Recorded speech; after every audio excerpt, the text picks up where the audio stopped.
एक छोटे से गांव में सुखिया अपनी पत्नी अनीता और अपने बेटे राजू के साथ रहता था। सुखिया के पास 2 बीघा जमीन थी जिस पर वह बड़ी ही मेहनत से खेती किया करता था। सुखिया गरीब जरूर था लेकिन लोगों की मदद करने में सबसे आगे रहता था।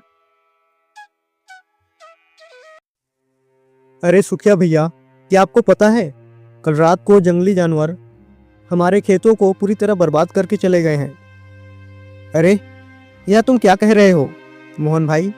अगर ऐसा हुआ तो मैं तो पूरी तरह बर्बाद हो जाऊंगा। मैंने इतनी मेहनत करके वह सब्जी उगाई थी। सुखिया मोहन की बात सुनकर अपने खेतों की ओर दौड़ पड़ा। उसने देखा कि उनकी सारी फसल पूरी तरह बर्बाद हो चुका है। यह देखकर वह बहुत निराश हो जाता है। हे भगवान, यह क्या हुआ? बड़ी मुश्किल से तो मैंने यहाँ सब्जी उगाई थी और सारे सब्जी एक ही रात में बर्बाद हो गए। अब मैं क्या करूँगा? सुखिया परेशान निराश होकर अपने घर लौट आया। पता नहीं हमारी जिंदगी में अच्छे दिन कब आएंगे, ये गरीबी तो जाने का नाम ही नहीं ले रही। हम लोग जिस साल सोचते हैं कि कुछ अच्छा होगा और उसी साल कोई ना कोई समस्या हमारी सारी उम्मीदों पर पानी फेर देती है। कोई बात नहीं अनीता, जितने पौधे खराब हुए हैं उसके बदले में मैं नए पौधे लगा देता हूँ। अब सारी उम्मीदें इन्हीं सब्जियों से हैं। अगर इस बार भी कुछ नहीं हुआ तो पता नहीं इस साल कैसे बीतेगा। अगले दिन सुखिया सारे खराब पौधे निकाल देता है और अपने खेत में नए पौधे लगा देता है। अगली सुबह जब सुखिया अपने खेतों पर पहुंचता है तो उसने देखा है कि उसकी फसल फिर से जंगली जानवरों ने खराब कर दिया है। वह बेहद निराश हो जाता है क्योंकि उनके पास जितने पैसे थे वह सारे पैसे उसने उस सब्जी के पौधे लगाने में लगा दिए थे। अब वह फिर निराश होकर घर लौट आया। क्या हुआ जी, आप इतने परेशान क्यों हो? क्या बताऊं अनीता, रात को फिर से जंगली जानवरों ने हमारी सारी फसल बर्बाद कर दी। अब तो मुझे कुछ समझ नहीं आ रहा। अब क्या करूं? सारे पैसे मैंने नए पौधे लगाने में लगा दिए। अब तो नए बीज लाने के लिए मेरे पास पैसे तक नहीं है। आप इस तरह परेशान क्यों होते हैं? कोई ना कोई रास्ता जरूर निकलेगा। आप ऐसा क्यों नहीं करते? आप जंगल जाकर लकड़ी बेचने का काम कीजिए। इससे थोड़ी बहुत कमाई हो जाएगी और घर का राशन भी आ जाएगा और थोड़ी बहुत बचत करके हम नई बीज ले लेंगे। तुम जो कह रही हो वह बात तो सही है। मैं जंगल जाकर कल से ही लकड़ी बेचने का काम शुरू करूंगा। अगले दिन से सुखिया रोज जंगल जाता और लकड़ी काटकर उसे गांव में बेच देता जिससे उसकी कुछ कमाई हो जाती। कुछ दिनों तक सुखिया ऐसी ही लकड़ी बेचता रहा। एक दिन उसकी पत्नी अनीता ने उससे कहा, अजी सुनते हो, आज तो पूरा राशन खत्म हो गया है। शाम के लिए भी कुछ भी नहीं बचा है। आप जाइए कुछ राशन लेकर आ जाइए वरना हम लोग तो भूखे मर जाएंगे। मैं अभी राशन लेकर आता हूँ। लकड़ी बेचकर जो 200 रुपए हमने बचाए हैं उसे दे दो। मैं उससे महीने भर का राशन ले आऊंगा ताकि महीने भर के लिए राशन पर्याप्त रहे। अनीता सुखिया को 200 दे देती है और सुखिया राशन लेने के लिए निकल जाता है। रास्ते में उसे एक है बूढ़ा आदमी रोते हुए दिखाई दिया। सुखिया उसके पास गया और बोला, क्या हुआ बाबा, अब इस जगह पर अकेले ऐसे रोते हुए क्यों बैठे हैं? क्या परेशानी है? क्या आपको कोई मदद चाहिए? मदद तो चाहिए बेटा, लेकिन तुम क्या मेरी मदद कर सकोगे? मुझे तो तुम्हारा स्थिति बहुत खराब लग रहा है, तो शायद तुम मेरी मदद न कर पाओ। हाँ बाबा, मेरी स्थिति भी अभी उतना ठीक नहीं है, लेकिन आप अपनी परेशानी बताइए, हो सकता है मैं आपकी मदद कर पाऊँ। बेटा, मैंने एक सेठ से 150 रुपए उधार लिया था। अब वह ब्याज समेत 180 रुपए हो गया है, लेकिन समय पर उसके ब्याज समेत वह पैसा मैंने उसे नहीं लौटाया। इसलिए वह सेठ मेरे घर पर कब्जा कर लिया है और मुझे घर से बाहर निकाल दिया। मुझे कुछ समझ नहीं आ रहा मैं क्या करूं, क्योंकि मेरी शारीरिक स्थिति ऐसी नहीं है कि मैं कुछ काम कर सकूं और अपना कर्जा उतार सकूं। तो आपके परिवार में कोई नहीं है बाबा? कहने को तो मेरे 2 बेटे हैं, लेकिन वह दोनों मुझे छोड़कर शहर चले गए हैं। मैंने बड़ी मेहनत मजदूरी करके उन्हें पढ़ाया लिखाया, लेकिन विवाह होने के बाद दोनों शहर में नौकरी करने चले गए और मुझे आज तक पूछने भी नहीं आए कि मैं कैसा हूँ, जी रहा हूँ या मर गया हूँ। ऐसी औलाद होने का क्या फायदा? सुखिया को उसे बूढ़े आदमी की स्थिति देखकर उस पर दया आ जाता है और वह उस आदमी से कहता है, बाबा, मेरे पास 200 रुपए हैं। इसमें से आप 190 रुपये रख लीजिए। 180 रुपये उस सेठ को दे देना और अपना घर वापस ले लेना, और 10 रुपये से कुछ राशन लेकर खा लेना। ऐसा बोलकर सुखिया उसे 190 रुपए दे देता है और उसके पास सिर्फ 10 रुपए बचता है। तुम बहुत अच्छे इंसान हो बेटा। तुम्हारी स्थिति भी खराब है, लेकिन तुमने मेरी मदद करने की सोची। तुम्हारे ये गुण तुम्हें एक दिन बहुत बड़ा आदमी बनाएगा। तुम हमेशा खुश रहो बेटा। मुझे समझ नहीं आ रहा मैं तुम्हारा धन्यवाद कैसे करूं। वह बूढ़ा आदमी सुखिया को बहुत दुआ देता है और वहाँ से चला जाता है। अब सुखिया के पास सिर्फ 10 रुपए थे, जिससे वह एक वक्त का राशन लेकर घर पहुँचता है। क्या हुआ जी, आप इतने कम राशन क्यों लाए हैं? मैं तो आपको महीने भर का राशन लाने के लिए पैसे दिए थे। दरअसल अनीता, रास्ते में मुझे एक बुजुर्ग आदमी मिल गया था। वह बहुत रो रहा था। सुखिया ने सारी बात अपनी पत्नी को बता दिया। आपने बहुत अच्छा किया जो बूढ़े आदमी की मदद की, लेकिन आपको यह भी तो सोचना चाहिए कि हम लोग क्या करेंगे, क्या खाएंगे। बात तो तुम सही कह रही हो, लेकिन तुम चिंता मत करो अनीता। मैं आज शाम के लिए राशन लाया हूँ। कल मैं लकड़ी बेचकर थोड़े बहुत राशन और ले आऊंगा। अब खाना बनाओ, इतने राशन में तो अभी का खाना बन जाएगा। फिर अनीता खाना बना देती है और सभी खाना खाने लगते हैं। तभी उसके घर के बाहर एक भिखारन आकर कहती है, कुछ खाने को दे दो बेटा, 2 दिनों से खाना नहीं खाया है। अगर इस बार भी मुझे कोई खाना नहीं देगा तो मैं तो मर ही जाऊंगी। इतनी भूख बर्दाश्त नहीं होती। इतने में अनीता घर के बाहर आकर भिखारन से कहती है, अम्मा, हमारे घर में तो राशन भी नहीं है, हम तुम्हें कहाँ से दे? हमें माफ करिए, अभी तो फिलहाल मैं आपकी कोई मदद नहीं कर सकती। ऐसी बात सुनकर उस बूढ़ी भिखारन की उम्मीद टूट जाती है, लेकिन उतने में ही सुखिया घर के बाहर आ जाता है और उससे कहता है, अरे काकी, आप यहाँ मेरे हिस्से का खाना खा लीजिए। मैं खाना खाने जा ही रहा था, लेकिन कोई बात नहीं, यह खाना आप खा लीजिए। नहीं बेटा, अगर तुम्हारे घर में इतने ही खाने हैं तो तुम खाओ, मैं कहीं और से मांग लूंगी। नहीं काकी, आप इसे खा लो। वैसे भी आप 2 दिनों से भूखी हैं। मैंने तो सुबह ही खाना खाया था। आप इस खाने को खा लीजिए, नहीं तो आपकी तबीयत और बिगड़ जाएगा। ऐसा करके सुखिया उस बूढ़ी भिखारन को अपना खाना दे देता है।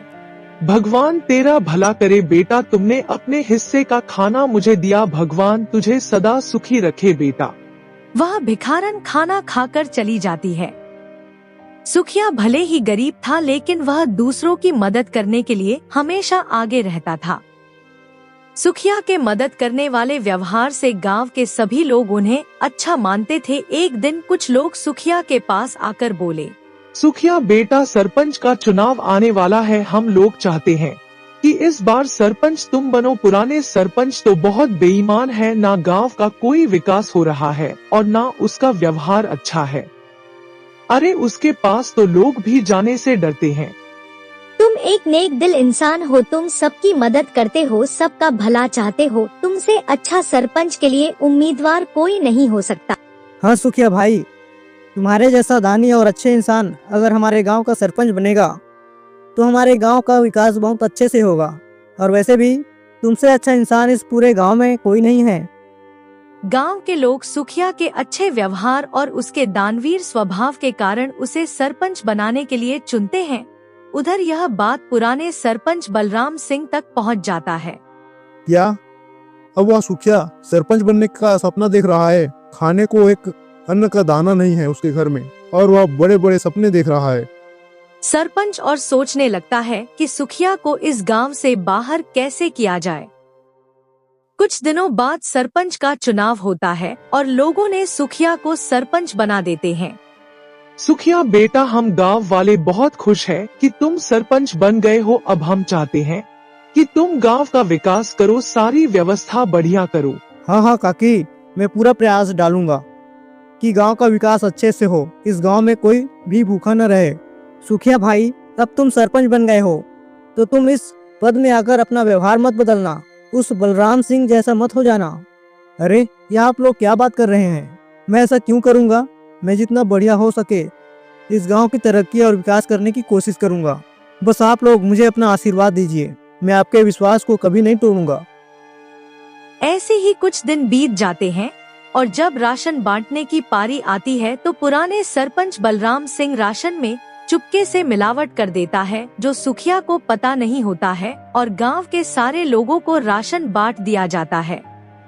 अगली सुबह गांव के लोग सुखिया से कहते हैं, सुखिया भाई, हमें तुमसे यह उम्मीद नहीं थी। तुमने तो सारे राशन में ही मिलावट कर दिया। क्या मिला आपको ऐसा करके? हमने तुम्हें कितनी उम्मीद के साथ सरपंच बनाया था कि गांव की तरक्की हो, गांव वालों का सहायता हो, लेकिन तुम तो पुराने सरपंच से भी खराब निकले हैं। पुराने सरपंच ने कभी भी इतने मिलावट नहीं किया जितने तुमने मिलावट किया अनाज में। यह आप क्या कह रहे हैं?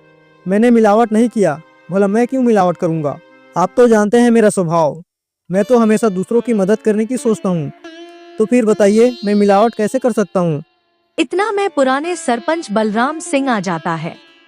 हम सब ने तुम्हें इतनी उम्मीद के साथ सरपंच बनाया था, लेकिन तुम तो हमारे साथ विश्वासघात करने लगे। सुखिया, तुम अभी अपने बीबी बच्चों को लेकर इस गांव को छोड़कर चले जाओ। तुम्हारा यही सजा है। सुखिया के लाख विनती करने पर भी गांव वाले उसकी बात ही नहीं मानते और उसे गांव से निकाल देते हैं। इधर बलराम सिंह बहुत खुश था क्योंकि मिलावट तो उसने ही किया था। सुखिया अपनी बीवी बच्चों के साथ गांव से चले जाते हैं और एक पेड़ के नीचे बैठ जाते हैं। मैंने जिस गांव वालों के लिए इतना सब कुछ किया, वही गांव वाले मुझ पर विश्वास नहीं करते। मैंने तो हमेशा सबका भला करने की सोची थी, लेकिन थोड़ा भी किसी ने मुझ पर विश्वास नहीं जताया। पता नहीं किसने राशन में मिलावट किया है। मुझे तो लगता है कि यहाँ मिलावट बलराम सिंह ने किया है, क्योंकि वही आपसे जलता था। वह होना हो, यह उसी किया हुआ है। तुम बिल्कुल सही कह रही हो। यह काम सिर्फ वही बलराम सिंह ही कर सकता है। ऐसे ही कुछ दिन बीत गया और बलराम सिंह ने चालाकी से गांव वालों का दिल जीत लिया और फिर से सरपंच बन गया। कुछ दिनों बाद गांव में खबर फैल जाती है कि सुखिया ने जंगल में आत्महत्या कर लिया है। यह बात बलराम सिंह को भी पता चलता है। मालिक, क्या आपने सुना? सुखिया ने जंगल में आत्महत्या कर लिया है, ऐसा गांव वाले कह रहे हैं। अच्छा ही हुआ, सुखिया ने आत्महत्या कर लिया। चलो, मेरे रास्ते का कांटा तो हट गया। अब कोई समस्या नहीं है। मगर मालिक, सुखिया की आत्महत्या से गांव वालों को इस बात का शक न हो जाए कि मिलावट हमने ही किया था। अरे, गांव वाले तो बड़े मूर्ख हैं। वह तो यही सोचेंगे कि सुखिया ने शर्मिंदगी से आत्महत्या कर लिया। सुखिया ने इस गांव वालों पर कितना भरोसा किया था, गांव वालों के लिए क्या क्या नहीं किया, लेकिन यह मूर्ख लोग उसको ही गांव से निकाल दिया। सरपंच बलराम सिंह को अब पूरा यकीन हो गया था कि सुखिया ने सच में आत्महत्या कर लिया है। कुछ दिन बाद रात के समय सुखिया बलराम सिंह के घर के सामने आ जाता है। अरे रमेश, देखो, यह सुखिया जैसा दिखाई देता है। यह कहीं सुखिया का भूत तो नहीं है? सुखिया ने तो आत्महत्या कर लिया है ना? हाँ मालिक, यह तो सुखिया का भूत ही लग रहा है। बलराम सिंह और उसकी नौकर रमेश सुखिया को अपने सामने देखकर बहुत डर जाते हैं। अरे मालिक, ये तो सुखिया का भूत है। मुझे लगता है सुखिया का भूत आपसे बदला लेने आया है। मैं यहाँ से जा रहा हूँ, मुझे नहीं मरना। यह सब तो आपका किया कराया है। आपने ही राशन में मिलावट किया था। मैं इस मामले में नहीं मरना चाहता। मैं तो चला। सरपंच का नौकर वहाँ से भाग जाता है और सुखिया सरपंच की ओर बढ़ने लगता है। सरपंच डर से कांपने लगा। रुको रुको सुखिया के भूत, मुझे मत मारना। क्या चाहते हो तुम? मेरा सब कुछ ले लो, मेरा घर द्वार, मेरी सारी जमीन, और मैंने इतने सालों में जो घोटाला किया है वह सारे पैसे तुम ले लो और मुझे जीवित छोड़ दो। अरे सरपंच, मैं तो मर गया हूँ, मुझे क्या चाहिए? तूने मुझे बदनाम किया है। अगर गांव वालों के सामने तुमने अपना सच कबूल लिया तो मैं तुम्हें छोड़ दूंगा, वरना तू तो गया बेटा। हाँ, मैं अपना सच कबूलूंगा पूरे गांव वालों के सामने। बलराम सिंह ने रातों रात गांव के लोगों को बुलाया और उनसे सारी सच्चाई बता दिया कि राशन में मिलावट उसने ही किया था। तुम लोगों को डरने की कोई बात नहीं है। मैं सुखिया का भूत नहीं हूँ, बल्कि मैं तो सुखिया ही हूँ। मैंने अपनी आत्महत्या की खबर झूठी फैलाया था, क्योंकि जो असली अपराधी है उसे गांव वालों के सामने ला सकूं, इसलिए। हाँ सुखिया भाई, मुझे माफ कर दीजिए। मैं दोबारा ऐसी गलती नहीं करूंगा। मैं ऐसी गलती कभी नहीं करूंगा, बस मुझे माफ कर दो। गांव वालों ने सुखिया से माफी मांगा और बलराम सिंह को गांव से बाहर कर दिया और फिर से गांव वालों ने सुखिया को सरपंच बना दिया।